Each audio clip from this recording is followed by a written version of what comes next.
My end goal is actually to do whatever I want without any constraint. My name is Wei Jie. I'm 37 and I'm a service manager in the healthcare industry.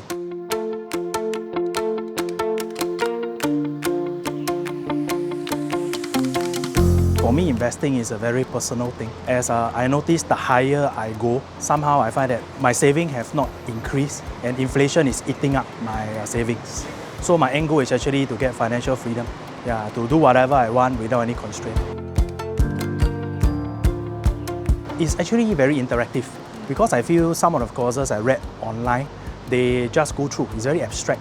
It's like mathematics, they just tell you, then you make it, but if you don't, then too bad. But Cayden actually holds your hand, nothing like a toddler. So he guides you, just in case you fell down, he will give you a helping hand. I feel that he thought about the stock selection, which I find is very good. Because somehow I think I'm not very good at selecting stocks. So I have a lot of hearsay. So I feel like before the course, I'm a headless housefly. So now I know what I'm actually doing.